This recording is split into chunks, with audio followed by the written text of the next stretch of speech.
นไปได้อีกอันน้องสิไปกวดหรือว่าน้องสิไปกวดหรือว่าน้องสิไปต่อยาน้องนั้นยังอีกโดนบ่โดนแล้ว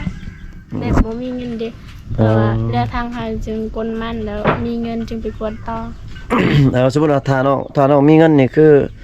น้องสิไปกวดอีกแม่นแล้วก็สิไปต่อยาอีกแม่นอ๋อ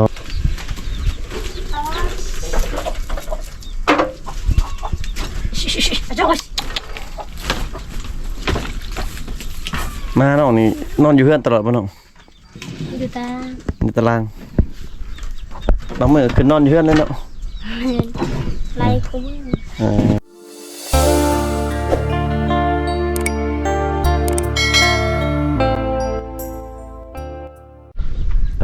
ก็ทักทายสบายดี FC อีกตัวหนึ่งเด้อพ่อแม่พี่น้องเนาะ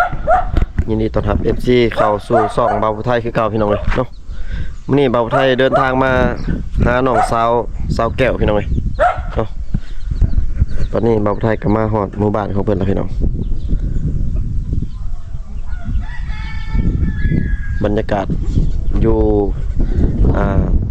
ตามภูเขาพี่น้องเดินทางมาคนเดียวพี่น้องมื้อนี้เดี๋ยวผมไทยสิขึ้นไปหาน้องสาวแก้วเพิ่นอยู่ทางเฮือนบ่ทันพี่น้องเพราะว่าเห็นน้องเพิ่นอยู่ทางเฮือนอยู่เฮือนครัวบ่ฮู้ว่าน้องเพิ่นเฮ็ดหยังพี่น้องเอ้ยนี่ก็เป็นเฮือนซ่านของน้องสาวแก้วเนาะพี่น้องเนาะเดี๋ยวผมไทยสิขออนุญาตขึ้นอยู่ทางเฮือนของน้องสาวแก้วพี่น้องตัวเห็นน้องเพิ่นแบบนี้ตัวที่น้องแก้ว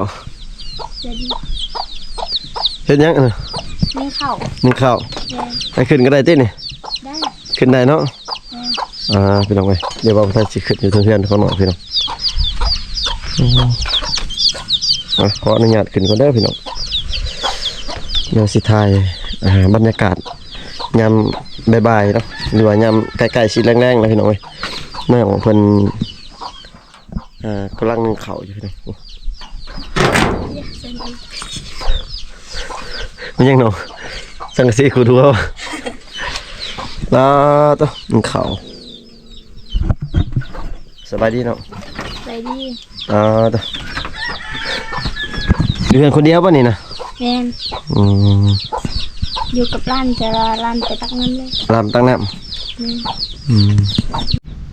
ตัวเดี๋ยวโดนนะบ่ได้มาหาน้องสาว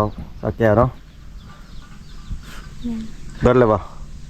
ได้พอกันเนาะเพราะว่าบ่าวไทยกับกายมาอยู่บางทีกับกายมาแต่ว่าบ่กล้าเข้ามาคนเดียวพี่น้อยเพราะว่าก็ยังมาอยู่หั่นแหละพี่น้องแต่ว่าน้องเพิ่นก็อยู่คนเดียวนี่น้องเพิ่นก็มีคู่กับอันน้องสาวสุริดาเนาะแม่นสาวสุริดาไปซั่นแหละไปรับจ้างไปเฮ็ดเวียกอยู่เวียงบ่แม่นน้องคือบ่ไปนำลาวบ่ไปน้องแบบเจ็บท้องน้อยเจ็บท้องแม่นแบบบ่สบายอยู่ในโตแล้วบ่ไปแม่นพ่อแม่น้องไปใช้เบิดพ่อแม่ไปเบิ่งเฒ่าอยู่บ้านแบงโคกอยู่ในแบงโคกแม่นมันเป็นหยังเป็นไข้บ่แม่นเป็นไข้อยู่เฮือนคนเดียวตอนแรกเรามาติพ่อแม่น้องบ่ฮู้คือกันมึงเทื่อเขานอนอยู่นั่นเลยเขาหากันไปมื้อนี้แต่บ้านเมื่อวานนี่ก็นอนแม่นแต่น้องอยู่เฮือนคนเดียวเมื่อคืนนี่ก็อยู่น้ำอ้ายเอื้อยไปไผแม่นอยู่กับไม้นึ่งข้าวได้ยังกินอาหารแรงบ่มีอาหารตัวน้องข้าวน้องมาทนโทษข้าวสุกหรือเปล่าน่ะเบิ่งน้องเพิ่นสิกินข้าวพี่น้อง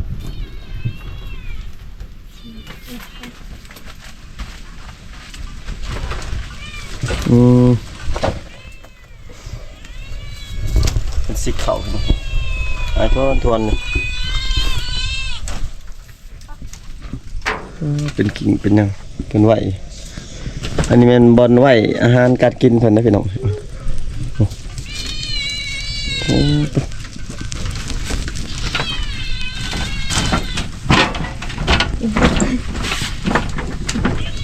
เป็นขี้เป็นหิ่งเป็นยังนะพี่น้องเพิ่นไหวจน อันนั้นมันเนาะขี่ฐานไฟขี่ไฟพี่น้อยโอ้อันนี้ก็มาแมวน้องไปใช้มื้อนี้นะอยู่เพื่อน อยู่เรือน เอาเพื่อนเบิดมื้อ แม่น อืมบ่ได้ไปใช้เลยบ่ได้ไปเล่นอยู่แต่เพื่อนนี่แหละ อยู่แต่ในเรือน เออ บ่มีหมู่สิไปลิน บ่มีหมู่ แม่น หมู่ไปเบิดแล้วเนาะ แม่น เออ แล้วติดตัวคนเดียว เหลือแต่คนเดียวบัดผู้หญิงผู้สาวอยู่ในหมู่บ้านนี่หลายบ่ ได้ หลายแต่ว่ามันบ่สนิทกัน แม่น ลิ้นแบบอยู่เพื่อนไทยเพื่อนลาวคือน้องนี่เป็นหมู่กันกับน้องโซลิดา แม่น แต่ว่าน้องสาวโซลิดาไปเฮ็ดเวียกอะไรครับบ่มีหมู่เนาะ แม่น เออชื่อน้องทางให้แล้วบ่น้อง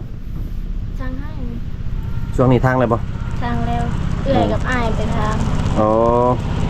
เอื้อยกับอ้ายน้องครับไปทางให้มื้อนี้ฮะ แม่น อ๋อ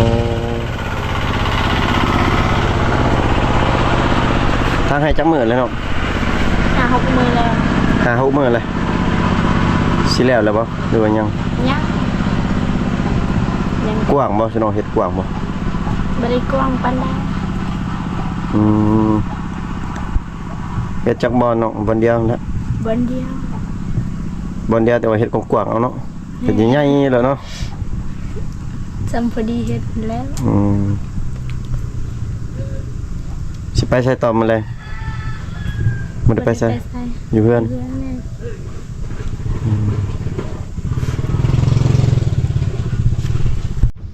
เป็นจังได๋ดนบ่ได้มามีคู่มีครองแล้วบ่หรือว่ายังโสดยังนั่นอยู่เนาะ บ่มี บ่มี โสดคือเก่า ยังโสดคือเก่า แม่น ปาโตบ่มาดนแล้วก็ยังโสดคือเก่าได้อเพิ่นว่าพี่น้องน้องสาวแก้วยังโสดบ่มีผู้บ่าวมาลิ้นนำบ่ แม่น อืมกลางคืนก็บ่มี บ่มี เออมีบ่ผู้บ่าวที่แชทหาน้องแบบลมกันอยู่ในโทรศัพท์มีอยู่บ่ บ่มี บ่มีเออ บ่ได้เปิดออนซ้ำ บ่เปิดออนบ่มีสัญญาณบ่อยู่บ้านน้อง โทรศัพท์น้องแบบมันเป็นกากแฮงบ่คือโทรศัพท์เข้าโกงสัญญาณใด เออ แบ แบบ บ เขาโกง สัญญาณบ่แห้งของน้อง แม่น ซื้อเฟซน้องได้ก็ซื้อน้องเฟซน้องเนาะ นางแก้วน างแก้วเนาะตัวลาวบ่ ไทยภาษาอังกฤษ ภาษาอังกฤษเนาะนางแก้วคือว่าโดนแล้วบ่เห็นอันเฟซน้องขึ้นมา แบบโทรศัพท์ล็อกเลยบ่มีเงินแสดง โทรศัพท์ล็อก แม่นมันปิดสแกนนิ้วมือเดี๋ยวมันล็อกเลย ล็อกเลย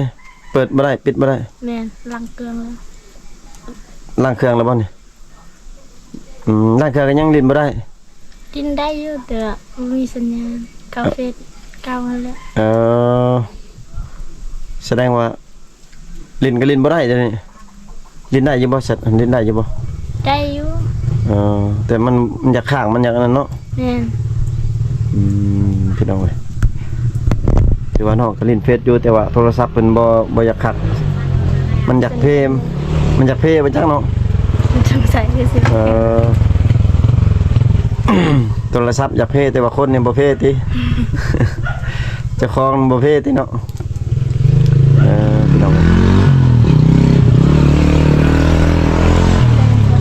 มื้อนี้ก็มาเยี่ยมยามถามข่าวน้องสาวแก้วพี่น้องเอ้ยมาพอดีมาเจอน้องเพิ่นกำลังนึ่งข้าวพี่น้องเฮ็ดอยู่ครัวกินน้องฮดแล้วบ่พักน้องหรือว่ายัง ยัง บ่ได้ฮดติ โทษตันแดง อ๋อตอนแรกเส้นทางนี้เขาเปิดบ่เนาะเขาไปทางนี้เขาเปิดบ่อยู่พุทธยง บ่ฮู้บ่ได้ไป ยันว่าน้องฮู้ บ่ได้ไปซะ น้องไปอาบน้ำอยู่พุ่นบ่หรืออาบน้ำอยู่นี่ คนบ่คน อยู่เซ่พุ่น แม่น อ๋อขี่รถลงไปบ่หรือว่าไง ย่าง อ๋อย่างลงอาบพุ่น แม่น อ๋อตัวพี่น้องลงอาบก็บ่มีหมู่เด้เนาะลงย่างลงคนเดียว ย่างคนเดียว ย่างลงคนเดียวบ่มีหมู่ลงไปเลยเนาะตะกี้น้องย่างไปกับน้องสาวนั่นบ่น้องสาวโซลิดา แม่น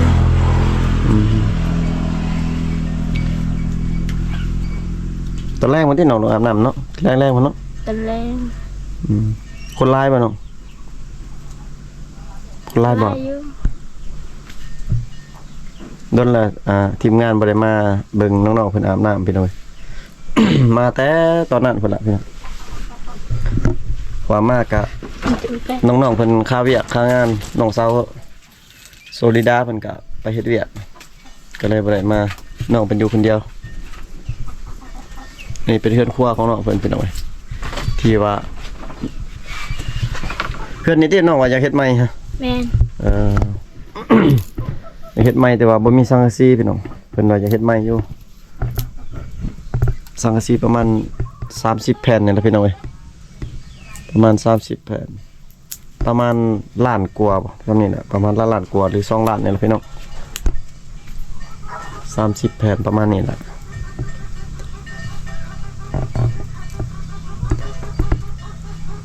อ้ายน้องมาหาตอนแรกเพิ่นว่าน้องเรามานะ แม่นตะเล่น บรรลุได้สาลูกเราเอาไปป่ะ ดูนำค่อย เราไปเล่นบ้านลูกเรานะ ร้านน้อยๆนอน2คนแบบไปตักน้ำแล้ว เออมีร้านน้อยๆอีกบ่นี่คนน้อยๆก็มีบ่ แบบ 4-5 ปี เรานอน นอนแล้ว คิดว่ายังบ่ยังกินนมอยู่ห้อย ใหญ่แล้ว แต่ว่าอายใหญ่เติบ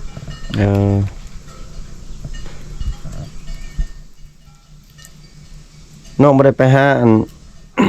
รับจ้างอิหยังบ่อยู่แถวบ้านนี่บ่มีบ่น้อง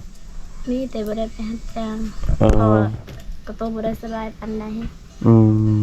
รับจ้างหยังเนาะครับจนเขาให้ขุดยังบ่ขุดหยังบ่ คนมัน รับจ้าง โบง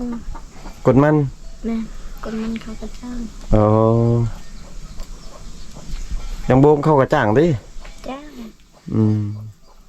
แต่น้องบ่ได้ไปเฮ็ด บ่ได้ไปเฮ็ด บ่สบาย แม่น บ่สบายหยังน้องอันเจ็บต้นเจ็บโตนี่บ่เป็นหยัง เจ็บท้องน้อย เจ็บท้องน้อย แม่น บ่ได้กวดบ่ได้ไปหยังไปกวดหยังบ่ กวดอยู่เวียดนาม ไปกวดคนอยู่เวียดนามคนเดียวนี่ แม่น เขาเจ้าว่าเป็นหยัง อืม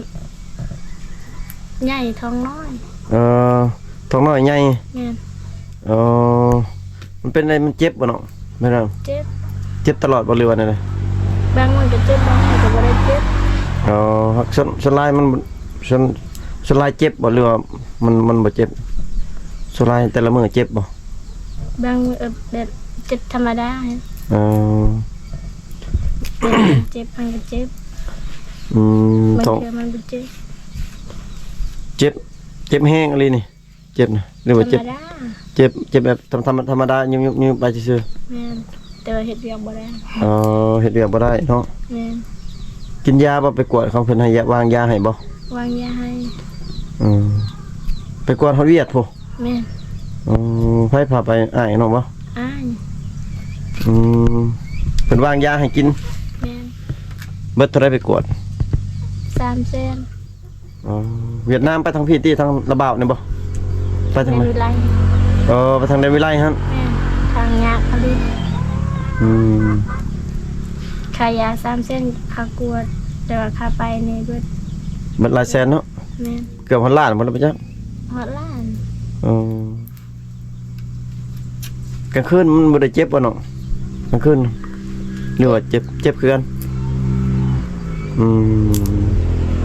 พี่น้องเอ้ยก็ไต่ต้นเพิ่นได้เพิ่นว่าเจ็บท้องน้อยน้องบ่สบายต้นโตพี่น้องเอ้ยเพิ่นก็ได้น้องสาวแก้วฉันกินยาเนี่ยกินยาไข้แน่บ่หรือว่ายังเจ็บคือเก่าน้อง เจ็บคือเก่า ยังเจ็บคือเก่า แม่น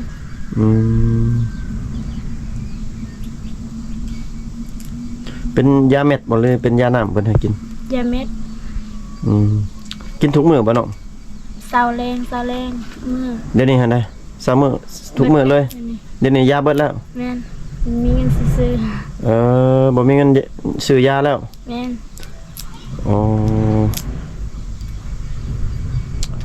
ไต่ต้นเพิ่นพี่น้องเพิ่นว่าเจ็บต้นเจ็บโตก็ยังบ่เซาพี่น้องแต่ว่าเพิ่นไปกวดฮอดเวียดฮอดอิหยังแล้วพี่น้องแต่ว่ากินยาก็บ่เซาเนาะน้องเนาะ แม่น แต่ว่าเวียกนี่เฮ็ดปกติเนาะเวียกอันอยู่เฮือนอยู่ซ่านเนาะเฮ็ดเบาๆเนาะ แม่นเฮ็ดปกติ ทางให้น้องก็ได้ออกบ่ บ่อายบ่ให้ออก เฮ็ดบ่ได้เนาะ แม่น ข้าวน้องมันบ่แม่นสุกหรือบ่น้อง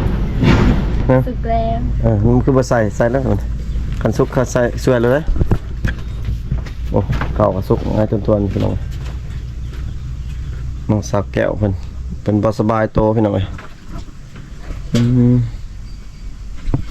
ข้าวเพิ่นสุกเลยเพิ่นบ่ข้าวสุกเรียบร้อย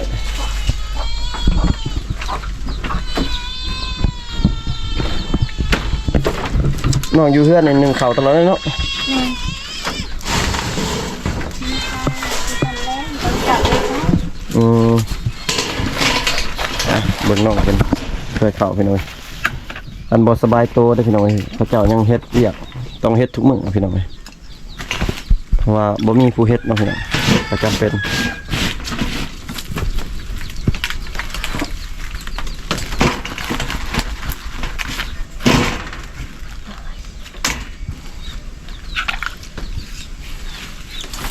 ช่วยเข้าแล้วบ่ได้เฮ็ดกินบ่น้อง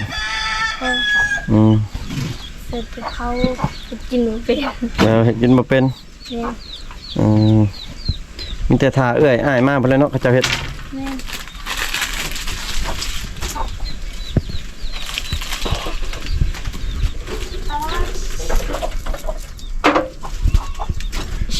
เจ้า มาน้องนี่นอนอยู่เฮือนตลอดบ่น้อง ดูตา ในตารางบางมื้อขึ้นนอนอยู่เฮือนเลยเนาะ ไล่คุ้ม หลายมื้อแต่ว่ายังขึ้นอยู่เนาะเป่าโทษก่อนเนาะ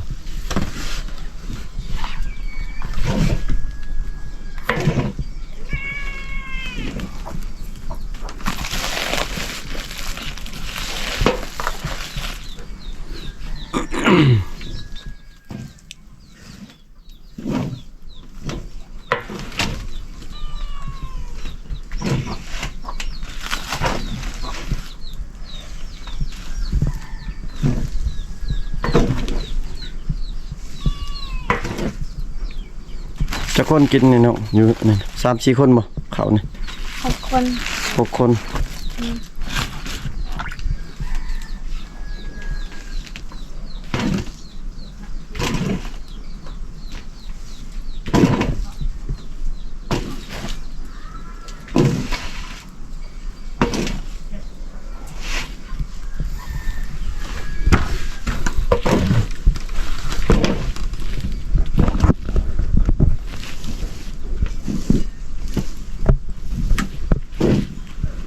ไอ้นกบ่ได้ไปหาสายมองอยู่เซ่นี่บ่ บอกหาได้กินแล้ว ฮะ บอก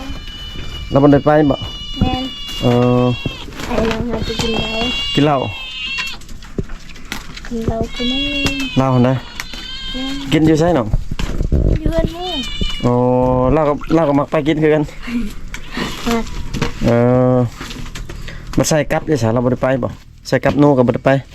ใส่เดี๋ยวมันไปชื่อ มันบ่ถึก แม่ อืมหลายคนไปหาใส่กับมันบ่ถึกเนาะ แม่ มันเบิดแหละพี่น้องเอ้ยหาหนูหาหยังกับมันก็สิเบิดสิหยังหั่นล่ะ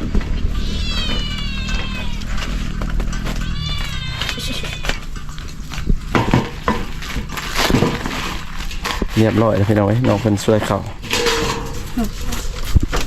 บ่ฮู้ว่าน้องเพิ่นสิเฮ็ดหยัง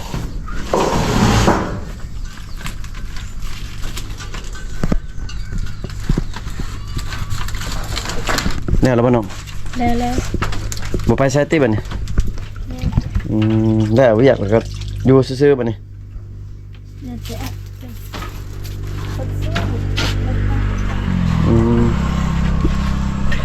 หดผักหดหญ้าเลยเนาะน้องอยู่เฮือนทุกมื้อบ่ได้นี่ ถ้ากับซ้ำมืออยู่เดือน ไปใช้แต่ละมื้อซะ เสียหญ้า เสียหญ้า แม่ แสดงว่า ใส่แม่ แสดงว่าเสียหญ้าก็ออกไปเฮ็ดอยู่เนาะออกไปเสียอยู่ แม่ น้องบ่สบายก็ยังออกไปเสียหญ้าอยู่ เสียหญ้า อีต้นแม่เฮ็ดผู้เดียวเฮ็ด ต้น ได้ก็เฮ็ด อีต้นแม่บ่ได้เจ็บก็จะเป็นได้ออก แม่น อ๋อ แต่ว่าเจ็บแห้งก็พักผ่อน เจ็บแห้งแล้วบ่ได้ออก แม่ พี่น้องเอ้ยแสดงว่าน้องผู้นี้อยากช่วยแบบพ่อแม่พี่น้องเฮ็ดเวียกเฮ็ดงาน แต่ว่าฮู้อยู่ว่าตัวเองบ่สบายก็ยังออกน้องเนาะ แม่น เสียหยาอันส่วนนั้นแล้วบ่น้องสิแล้วบ่ แล้ว อ๋อแล้วส่วนมันสิน้องปลูกเฮ็ดจักส่วนเนาะ สอง เฮ็ด2บอนมันต้นของกลเบิดแล้วที่ ยังส่วนหนึง ยังส่วนหนึง แม่น ต้นปลาได้อีกอันน้องสิไปกวดหรือว่าน้องสิไปกวดหรือว่าน้องสิไปต่อยาน้องน่ะยังอีกดนบ่ โดนแล้วแบบบ่มีเงินเด้เพราะว่าเรือทางหาจึงกลมันแล้วมีเงินจึงไปกวดต่อ สมมุติว่าถ้าน้องมีเงินนี่คือน้องสิไปกวดอีก แม่น แล้วก็สิไปต่อยาอีก แม่น อ๋อที่น้องก็คือตอนนี้ที่น้องบ่ไปนี่น้องบ่มีเงิน แม่น ถ้ามีเงินนี่อยากไปต่ออีก แม่น อยากกวดสุขภาพให้มันดีเนาะน้องเนาะ แม่น เพราะว่าตอนนี้น้องก็ยังเจ็บบ่สบายแต่ว่าน้องเพิ่นยังเฮ็ดเวียกเฮ็ดงานช่วยพ่อแม่พี่น้องเอ้ย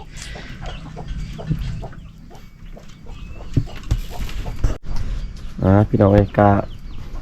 มาทักทายหรือว่ามาเยี่ยมมายามน้องสาวแก้วเพิ่นก็มาถามเพิ่นข่าวๆพี่น้องเอ้ยน้องจะบ่น่ะ ล้าน ล้านตะเพิ่นต่อกลับแกตะเพิ่นไปต่อกลับ ด้วย ไปต่อเอ้ย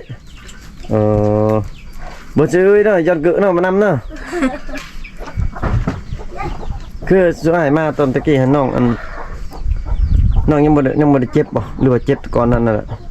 เจ็บ แล้วตอนนั้นก็ ธรรมดาตอนนั้น ธรรมดาแต่ตอนนี้เจ็บแฮง แม่นแบบตอนนั้นท่านไปกวดแบบบ่ฮู้ตอนนี้กวดแล้วก็ฮู้ ตอนนั้นยังบ่ทันกวดแล้วตอนนี้ไปกวดแล้วเจ็บแล้วคือฮู้อาการว่าเป็นหยังแล้วอยากไปกวดอีก แม่น นี่ก็กับ พี่น้อง FC ท่านใดเนาะหรือว่าพี่ต้นน้องหรือว่าอยากช่วยเหลือยังขาดยกขายาเนาะพี่น้องเนาะก็สามารถถักหาบ่าวผู้ไทยได้เนาะพี่น้องหรือว่าถักหาน้องเองก็ได้เนาะพี่น้องเพราะน้องเพิ่นก็อยากไปกวดสุขภาพของเพิ่นพี่น้องน้องเพิ่นบ่มีเงินสิไปกวดหรือว่าสิไปต่อยาอยู่เวียดเนาะน้องเนาะ แม่น อยู่เมืองนี่บ่ได้กวดติอยู่เมืองนี่ กวด แต่ว่ากวดแล้วบ่คือไปกวดอยู่เวียดเนาะ แม่นต่างกัน มันขักพี่น้องเว้ยหรือว่าไปกวดบ่อนขักๆโลดพี่น้องเว้ยก็คือน้องเพิ่นไปต่อยาแล้วเทื่อนึง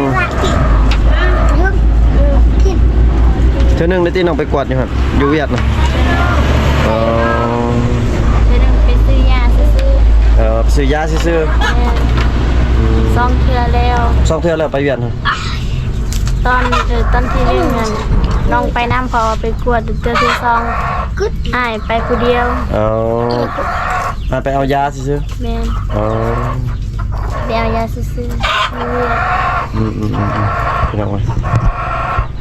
พี่น้องเว้ยก็ขอให้น้องเพิ่นดีไวๆพี่น้องเว้ยแล้วก็สิมาถ่ายหรือว่ามาอัปเดตให้น้องเพิ่นอีกพี่น้องเว้ยถ้าผู้ใหญ่จะดีหรือว่าคืออยากช่วยเหลือน้องพี่น้องเว้ยก็สามารถช่วยน้องได้เด้อพี่น้องเด้อคลิปนี้กับบ่าวไทยก็สิได้ขออนุญาตปิดคลิปไว้เพียงเท่านี้ก่อนพี่น้องสิได้อำลาพระจากน้องไปก่อนเพราะว่าได้มาถ่ายให้ FC ได้เบิ่งน้องเพิ่น1ข้าว1น้ำแล้วก็แต่งอยู่ขอกินแล้วก็พอดีมาเล่าอาการน้องเพิ่นบ่สบายพี่น้องเว้ยขอบอกขอบใจ FC ที่เข้ามาติดตามรับชมคลิปแต่ต้นจนจบนะพี่น้องเนาะอยู่ดีมีแฮงเบิดสุขสุขคนพี่น้องเว้ยบ๊ายบายนี่เนาะ ๆ